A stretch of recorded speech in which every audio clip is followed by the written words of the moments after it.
widely. The committee today met with senior government officials including Attorney General Chiriwa Chiwanuka and State Minister of Internal Affairs General David Muhoozi to get their views on why the Protection of Sovereignty Bill is necessary. The government officials say the law aims to ensure that there is limited interference from foreigners in the matters that are political in nature of Uganda. To provide for the protection of the sovereignty of Uganda, to provide for the registration of agents of foreigners, to regulate the funding and any other assistance to agents of foreigners and for related matters. The minister also said the government has witnessed several undoings for the sovereignty of the country, but there was no law to stop such acts regarding foreign interference. A person shall not engage in any activity that promotes the interests of a foreigner against interests of Uganda. Now, when you leave ambiguity, you are literally making everybody a potential criminal. Because I don't know, I may not know the interests of those foreigners you're talking about, supposing their interests rhyme with mine.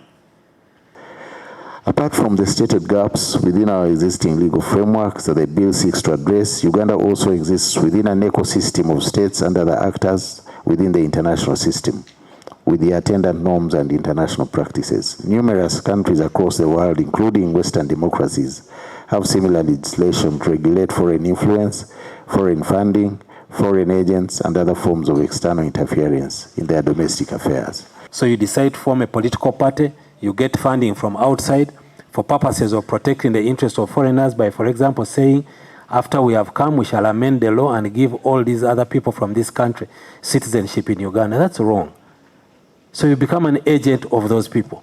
And that's what the law is saying. The law is saying just register, come and do it, and feel free to act accordingly. The MPs asked why government is bothered to pass the bill when almost all the contents are in other laws, such as those relating to political parties and NGOs. There are laws, for example, the NGO. What really is not addressed by the Penal Code Act? What is not addressed by the NGO Act? You have local churches which support orphans in their communities. And where a church in Russia or the United States or some country has a church member who finds this local community-based organization via whatever means, which is taking care of orphans. And that aspect resonates well with a foreign funder. Now we are saying, does that person need to register? My simple answer is no.